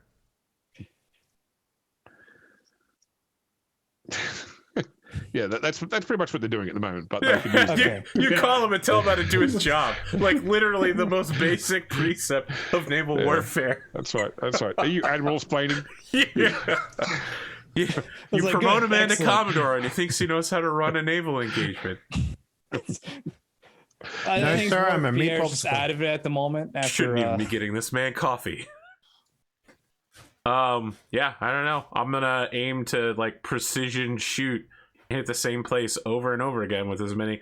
And see, the thing is, I'm thinking as it gets closer, the angle of firing is going to change, right? Yeah, So, and you've got because remember you're a big ring, and so every edge of every ring is macro batteries and lances. So you're being sight on shots too. So I want to see how well you can shoot. So I'm going to get you to do a gunnery roll. yeah. It's going to be at -20 because you're using a cash register. Can I give him a +10? You certainly can. Do it better. Does this count as a heavy ballistic weapon? No. No. The annoying thing is like every time you push like aim right, the cash drawer comes out too. So you gotta And is it right at the right spot where it just hits you right in the crotch? Good thing I Every have time. crotch armor. All right, let's see how this goes. So it's a total of a -10. Yeah, never mind. Would adding another point to that make any difference? I feel like that's pretty good though. A solid 4.9 there. Yeah, I'm happy with that. Okay. Would you roll me a D10 and add 4? So you're saying a This 1D, is how many 1D10 times plus you 4. get hit in the crutch. Yeah. Can I Emperor's Wrath that? Okay, nice. no. that's fine. You after a barrage of fire, like the screen goes white as you at first think it's a plasma drive, but then you realize the actual warp drive is gone. The warp drive of this thing is huge. So there's this sort of baleful energy, like effectively blinds the senses. As it you guys are happens, safe in here. I turn and take off my photovisor and look at Ivy and go, so, want to get breakfast tomorrow? It's been a while since we've done one of those business meetings. Because cool guys don't look at explosions. Sorry, she looks at the screen and looks back and like she's waiting for the screen to resolve. And when it comes back online, there's no sign. There's like bits of flowing debris, but whatever was in the ship has been completely annihilated by its destruction. Incredible. Yeah, and she doesn't even respond to your question. She just she demonstrably sort of like, huffs as well. Give me an insight roll, please, just you, Arthur, at +10. Oh shit! Why, James? First you have to nerf me by giving me a negative to my ballistics, then you have to make me roll insight. This is to see if she goes to breakfast with you, dude. So, you know. I don't know. It's not called insight, right? It's scrutiny. So scrutiny, yes. All right. See if you're tainted by the remnants of the technovirus. I rolled a 1, motherfucker. one. Get the fuck out of this house. It's my house now. Yes. This shop, I own it. I literally just set up a mining repository here that takes my ores and ships them to the edge of space.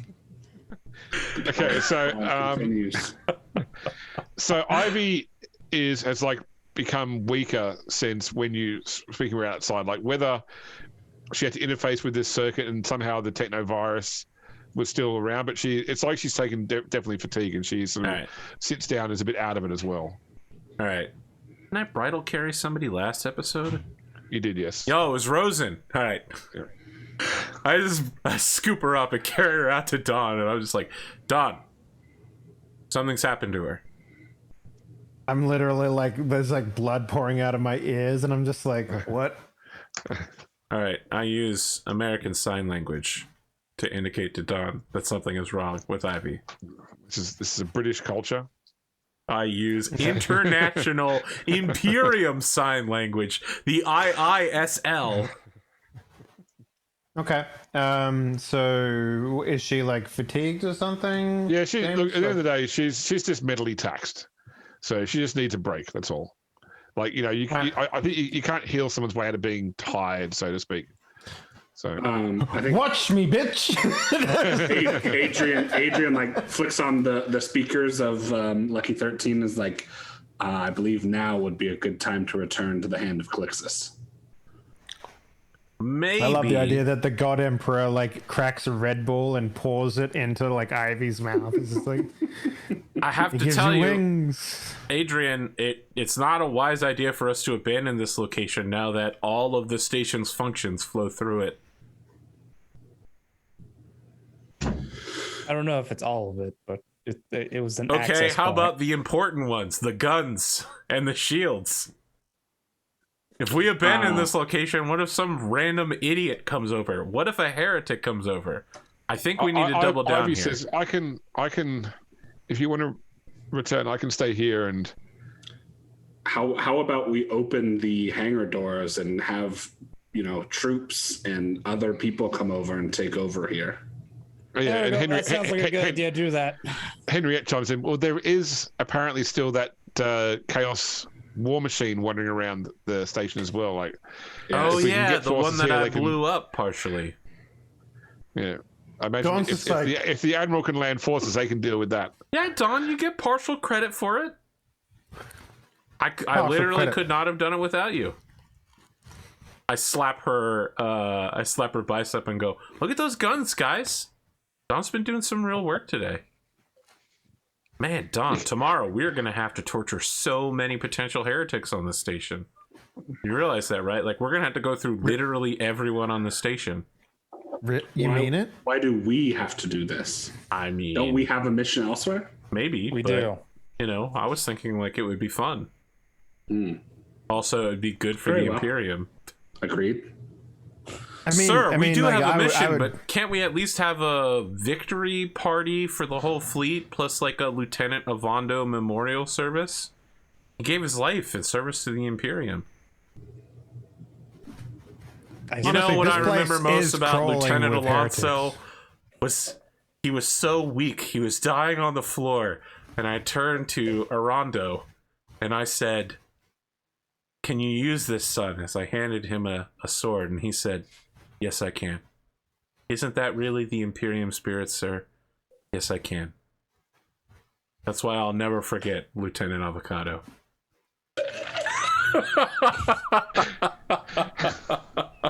Nero, what's his name again? Avando, sir. Hasn't changed. Say it one more time. Lieutenant Avando. Memorial service. Okay.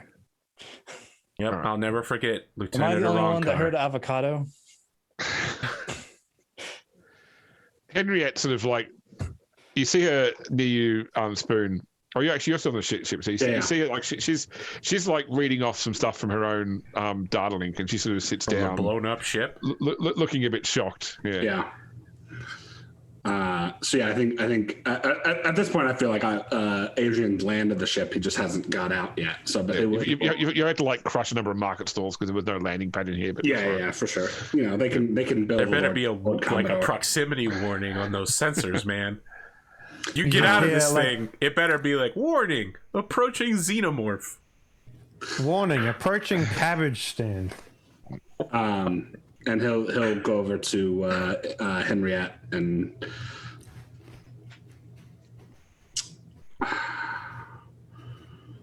I'm sorry that your vessel was destroyed,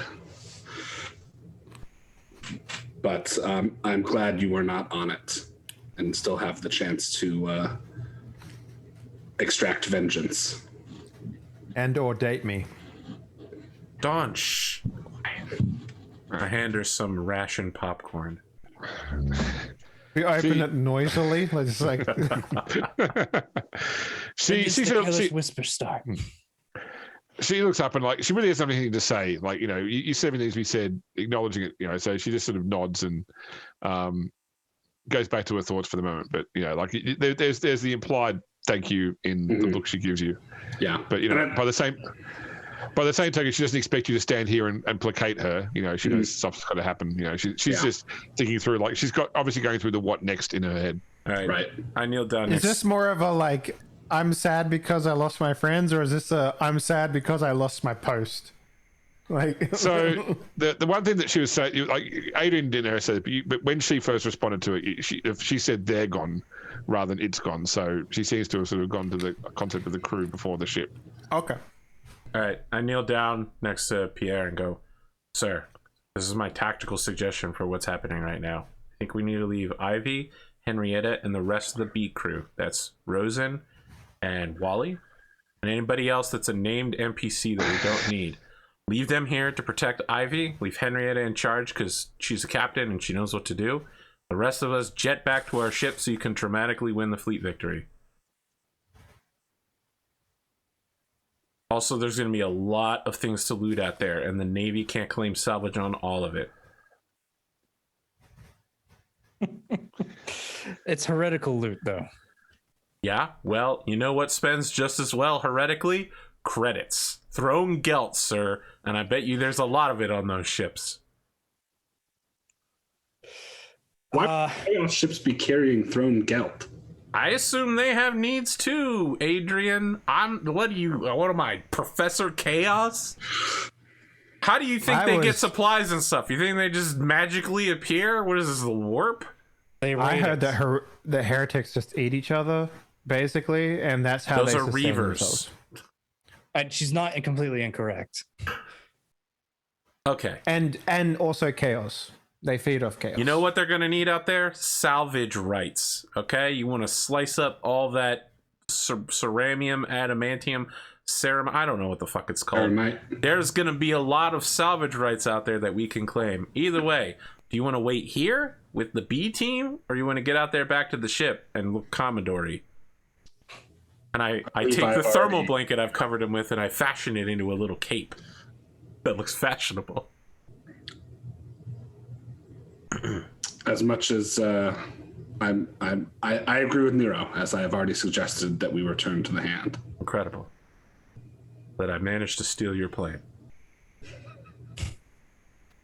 I flip-flopped twice in about 10 minutes. The situation is fluid, Adrian. What do you say? What was this guy carrying for melee weapon wise? Because he said he had something, right? The axe or something. A power axe. He had a power axe. What is a power axe? Is it like a giant, like light beam axe? Like what are we dealing with here? It's a thing to a power. It's a regular axe which has a power field around. So effectively, it's coated in a force field which splits molecules.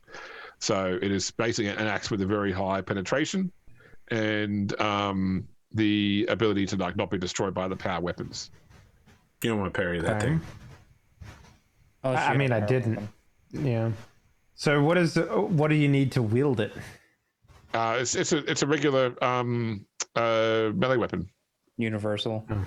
Yeah. If I show you the picture again, you can see a picture of his axe there. It's just you can't dodge, right?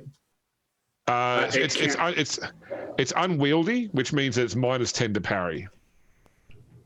Which half the thing, pretty much everything that we fight has power to it. So parrying hasn't very much come in handy at the moment. I mean, I've used it. I'd say it has for Don and I. It has for all the people that use melee weapons, sir. Yeah. Which is Don and I. I will used melee weapons before. I will heft this. I will heft it, and I will do what I can to make this a holy item. I will sanctify it with oils and passages of the Bible. I think was what is required to make it holy. I mean, Ivy can certainly help clear it up before you wield it as well if you want to use it. So sure. I go to the Book of Romans, chapter 13, verses 1 and 2. Thou shalt look badass while smiting heretics. All right. Paul, the apostle of the Lord Emperor. Adrian, I need a -10 pilot fly roll. Like, it's not -20 like last time because you can take your time, but you're still flying through corridors not meant for aircraft. On the way back, I think Pierre's going to start essentially start getting people ready to send here to go secure that position where Ivy's in. Yeah. Like the mercs with some autocannons to set up. Okay, is that like a trophy that the Lord Captain can take from this dude, by the way? No, he was. You sweating, bro? You sweating? Oh yeah. We lose the box sensor.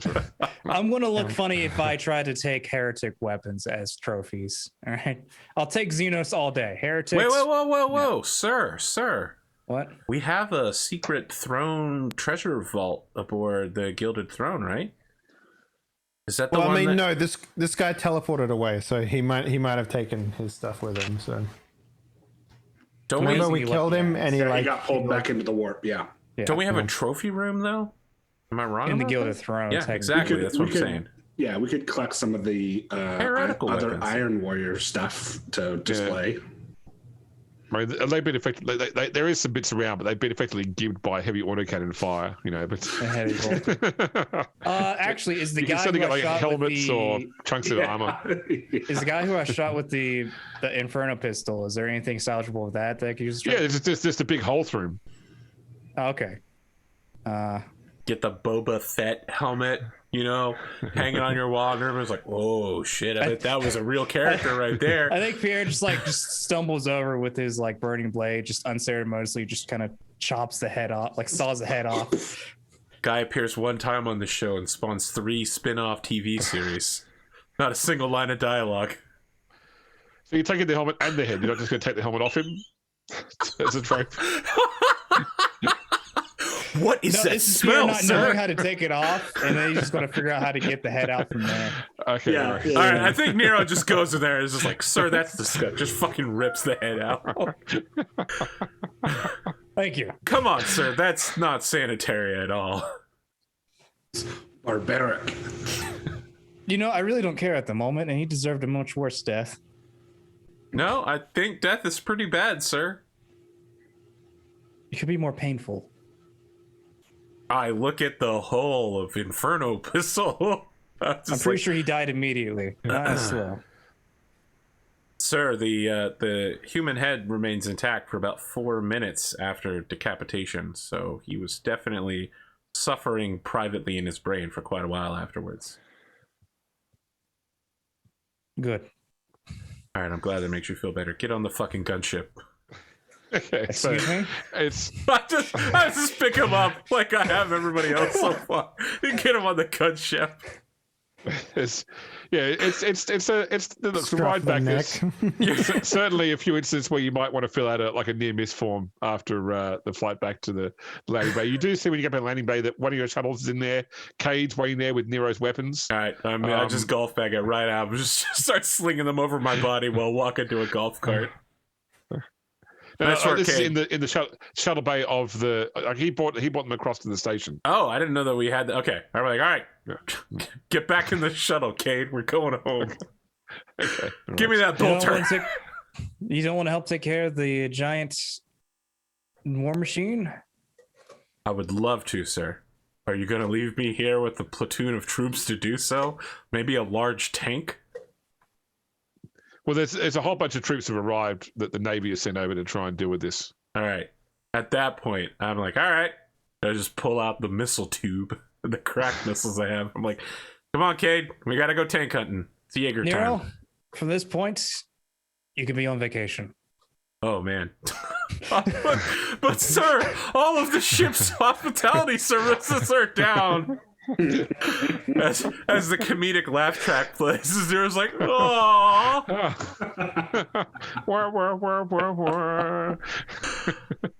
right, so what? The ultimatum is you can kill the tank, but it counts as your vacation time. Yeah.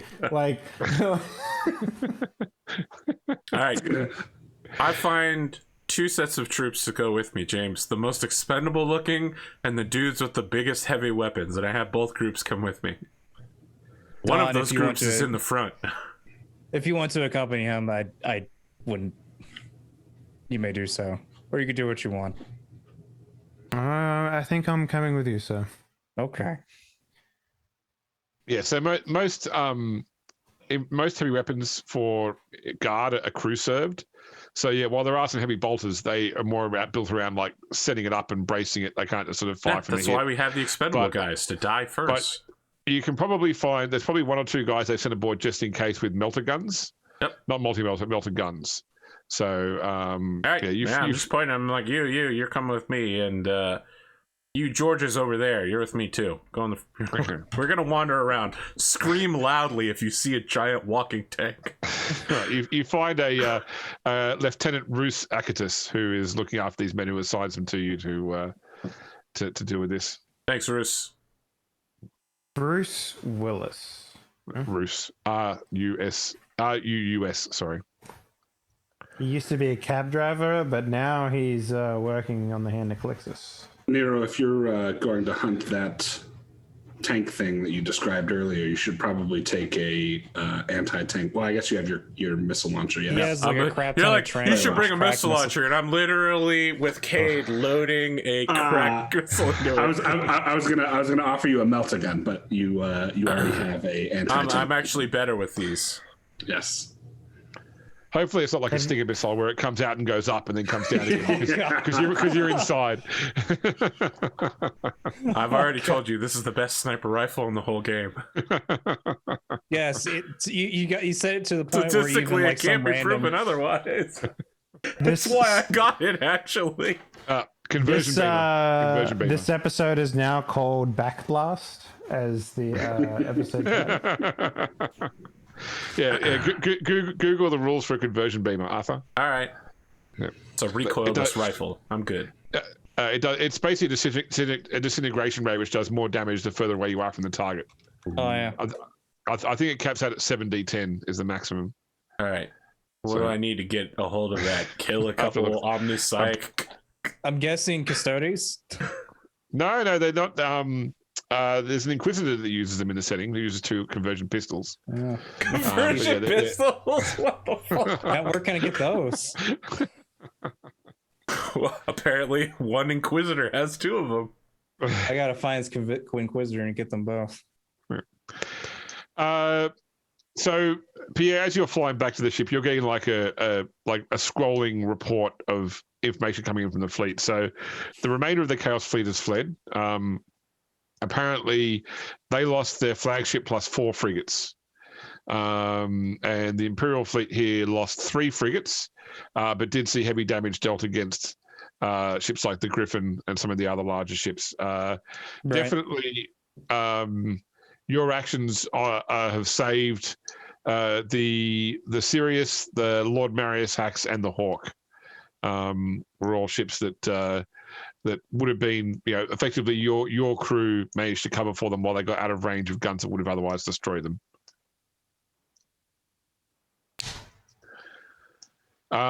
So yeah, and effectively Horn is sitting around like but once you're pretty sure that the Chaos Fleet isn't coming back, he's like calling for a meeting of senior leaders aboard the Griffin as soon as possible. Okay. Is there anything you want anything you want to do in the hand first? Uh, I think both the hand and the Praetorian took a bit of damage, was it? Or no, it was the hand and the Gilded Throne. The Praetorian was perfectly fine. Yeah. It was our two frigates took It damage. kept on getting like at 20 or slightly below. Okay, and you've lost 8% of your crew on the hand, so that's like 2,000 people. Oh. We say it so nonchalantly every time. Well, like a couple hundred. So, would you prefer 2,000 people? You know, that does make that worse, actually. You lost 2,000 assets. Take that for what you will. Essentially, go ahead. Essentially, I think Pierre's going to focus on up until the time of meeting to go to that, just to make sure like everything on the Hand of Calixis and the Gilded Throne's all back in order the way things should be. Since apparently the oversight of needing someone that actually knows how to captain and position. But was it really down to her? It was pretty much the accountant, right? That was. Yeah. It's like Sandra von Heppel. He was the one that was actually because normally it goes the Lord Captain, the first officer, right, the head of the Mechanicus, and then the High Factotum. Okay. So yes, your accountant took over. Essentially, he's going to make a mental note to make up a job that's right above hers. Him. In fact, like Sandra von Heppel is a male. Oh, sorry. Right, yeah, but right wait. his. Did he do a good job though? Yeah, I mean theoretically, yes. Because they succeed.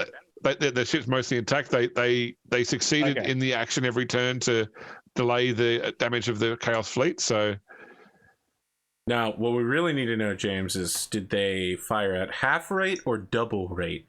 And or were there any mercantile puns said while deploying them? They were all coming off last episode. Try these wholesale prices. Your ship now half off as the lance cuts through it. So before we go to a break, just want to quickly cover off. So Arthur, I know we don't need to roll. Yeah, no, we don't. No, but what I want to know is does Nero try to get the kill shot, or does he just take whatever shot he can get? And if one of the noblemen destroys it with a melter shot, does he want to take the final blow to kill this defiler? No. Nero will take credit for leading the kill team. He obviously organized the whole thing. Nero not getting the kill on a big important NPC character that he's fighting personally. Yeah, that seems about right. What? I'm confused by that one. I mean, I normally do that. That either you are the kill stealer or you get kill stolen. The kill stealer. The kill. I'm sorry, kill stealer. More like top DPS throughout the whole campaign. Yeah, but then the jungle comes out of nowhere and snipes a space marine in the head with a handgun, and you're just you got no threat control either. You just over threat the whole time. Over DPS. I don't need to have threat control. I have Dawn. That's just it. Look, having a good tank is no issue for being a bad just DPS. used to Dawn. I love the idea that you like shoot this rocket launcher at the tank, and then you're like, all right, Dawn, the tank's running at me. Wait, where's Dawn? Adrian is our Dark Knight switch off tank. James, I just had flashbacks to when I played World of Warcraft and MMO. It was literally the kid going, "Oh my god, look at my DPS meter, guys! The AOE damage is off the charts." Yeah. And we're all like, oh man. Look, I'm teaching my son to play the Old Republic, and yesterday I told him if he needed something he didn't need again one more time, I'd kick him out of the group. So,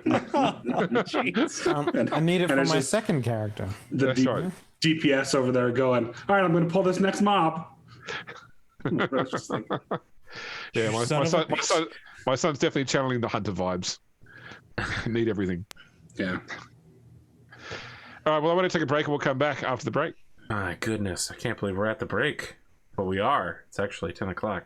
All right. Yeah. 7-hour talks of World of Darkness. Look, all I'm saying is Commander Nero. is the one who saved the space station. Okay, Commander Nero led the squad of tank hunters. All right, we're out.